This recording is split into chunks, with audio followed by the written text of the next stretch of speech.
वंदे मातरम दोस्तों। चीन फिर से आ गया है अपने बॉर्डर पे। चीन की ये हरकत सुधरने वाली नहीं है।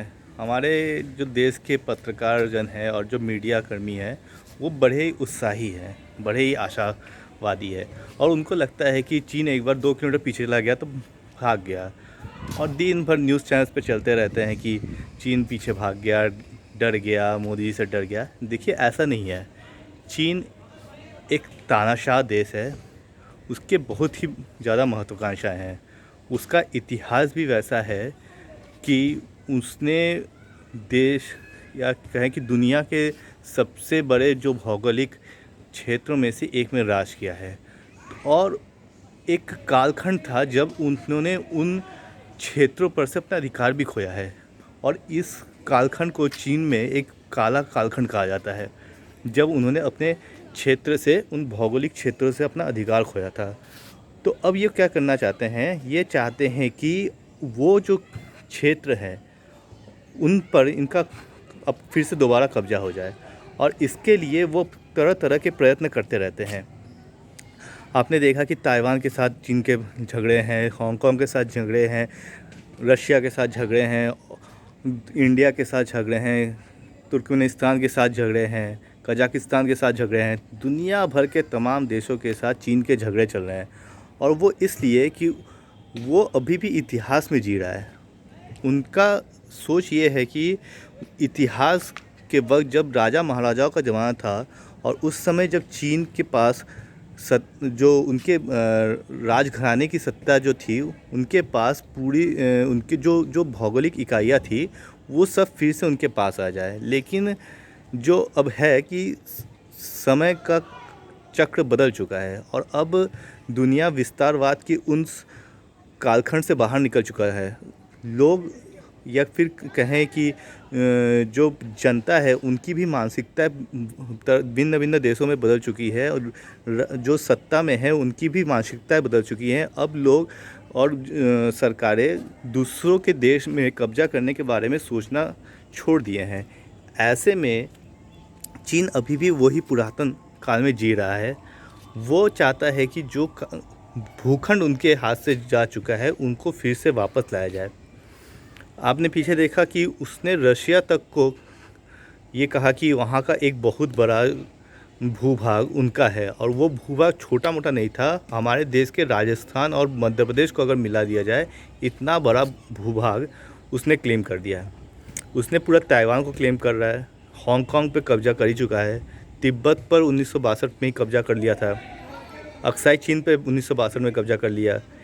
उसकी इस कब्जा करने की नीति निरंतर चली जा रही है और ये तब तक चलती रहेगी जब तक वहाँ पे तानाशाह का राज रहेगा। जब तक वहाँ पे लोकतंत्र नहीं आता, जब तक पब्लिक सेंटिमेंट से सरकारें नहीं चुनी जाती, तब तक ये चलता रहेगा। और इसको रोकने का एक ही तरीका है कि वहाँ पे लोकतांत्रिक व्यवस्था लाई जाए, जो कि असंभव है क्योंकि वहाँ की जो सेना है वो भी, वहाँ की जो सत्तारूढ़ पार्टी है, कम्युनिस्ट पार्टी ऑफ चाइना है, उसके सेना है। वो देश की या राष्ट्र की सेना नहीं है जो उनसे उम्मीद की जा सके कि राष्ट्र में जो गतिविधियाँ चल रही है उसके लिए वो कुछ अपना कठोर कदम उठाए। इसलिए वो एक गुलाम सेना है। भारत के साथ मसला ये है कि भारत के कुछ भाग जो कुछ तो अभी तक कब्जा कर ही चुके हैं, जिसमें अक्साई चीन है, जिसमें 37,244 वर्ग किलोमीटर का हिस्सा है। और इसके अलावा भी अभी भी लद्दाख और जो ऊपरी इलाका है जो जिसे वो अक्साई चीन का हिस्सा मानते हैं, उस पर उनका अभी भी दावा है। हो सकता है कभी इतिहास में उनके राजाओं के अधीन में वो ज़मीन रहा हो, लेकिन वर्तमान में वो अब भारत का हिस्सा है। यहीं नहीं, जब भारत आज़ाद हुआ था या ब्रिटिश इंडिया की भी बात करें, उस कालखंड तक भी केवल लद्दाख ही नहीं, पूरा अक्साई चीन भारत का हिस्सा था। तिब्बत तक वहाँ एक जो भूभाग था वो एक अलग उसका महत्व था, वो अलग एक देश की तरह था। हाँ, चीन से उसका राजनीतिक संबंध थे। चीन उसके विदेशी मामलों और एक तरह से एक अधिकार रखता था और तिब्बत को ऑटोनोमस रीजन कहा जाता था। लेकिन चीन ने 1962 में उस पर भी कब्जा कर लिया। लेकिन चीन का जो ये रवैया है ये अब नहीं चलने वाला। अब वो चाहता है कि जो 1962 में अक्साई चीन पे कब्जा किया है, अब वो चाहता है कि लद्दाख में भी कब्जा करे, लेह तक आना चाहता है। और वो उसका सबसे जो ये कहा जाए कि उसका जो टारगेट है वो है काराकोरम पास को काट लेना। वो चाहता है कि काराकोरम पास पे अगर कब्जा हो जाए तो भारत का पीओके की तरफ जाने का जो रास्ता है वो बंद हो जाएगा। इसलिए इतने सारे हथकंडे कर रहा है। अभी 10-15 दिन पहले ही न्यूज़ चैनल में एकदम छाया हुआ था कि चीन डर के मारे पीछे भाग गया, लेकिन फिर से अब आ रहा है कि 40,000 सैनिकों की तैनाती कर दी। तो एक चीज़ तो साफ है कि चीन इन सब तैनातियों को करता रहेगा और वो मौके की तलाश में है कि भारत पर कब वो हमला कर सके। भारत के हुक्मरान और जो सेना है वो भी सतर्क है। उनको ही पता है कि चीन का रवैया बहुत ढुलमुल है और उसके किसी भी हरकतों पर विश्वास नहीं किया जा सकता, और अगर विश्वास किया तो वो सिर्फ धोखा ही देगा। और इसलिए सेना भी अपने अस्त्रों को और अपने जो बिल्डअप है वहाँ से पीछे नहीं किया उसने। यही कारण है। तो मेरा कहना ये है कि जनता को भी इस चीज़ के लिए तैयार रहना चाहिए कि चीन के ऊपर विश्वास नहीं रखना चाहिए कि चीन 2 किलोमीटर पीछे चला गया, आधा किलोमीटर पीछे चला गया तो वो चला गया, अब युद्ध नहीं हो सकता।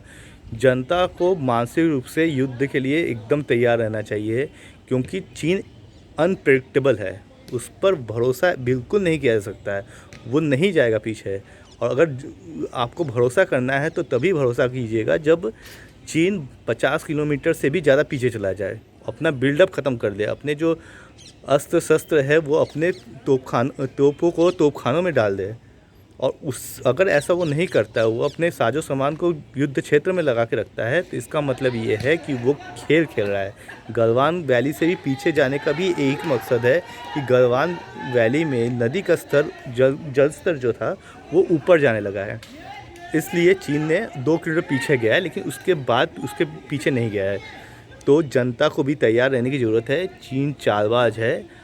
हाँ, हम क्या कर सकते हैं जनता के तौर पे, एक नागरिक के तौर पर इस देश में, तो बात ये है कि हमारे पास करने के लिए बहुत कुछ है। सबसे पहला तो ये चीज़ है कि हम चीन को आर्थिक रूप से बहिष्कार कर दें। आर्थिक रूप से मार पड़ना बहुत ज़रूरी है। युद्ध का जो मार है वो तो सेना देगी ही, लेकिन जनता को भी सेना के साथ कदम से कदम मिला के और कंधे से कंधे मिलाकर खड़ा होना पड़ेगा। चीनी सामग्रियों का पूर्ण बहिष्कार करना पड़ेगा। अगर हमारे पास कोई ऑप्शन ना हो चीन सामग्री के अलावा कुछ और सब्स्टिट्यूट खरीदने का, तो भी ऐसा नहीं है कि हम नहीं खरीदेंगे तो हमारा काम नहीं चलेगा।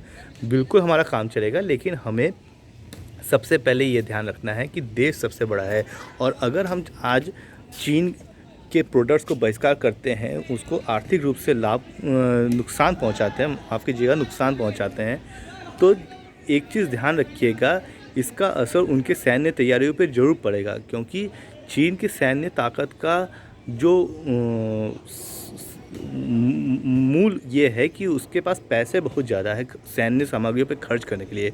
जब उन आर्थिक ताकत पर उनको चोट पहुंचेगा, तभी जाके चीन जैसे ताकतशाली देश नम्र होंगे।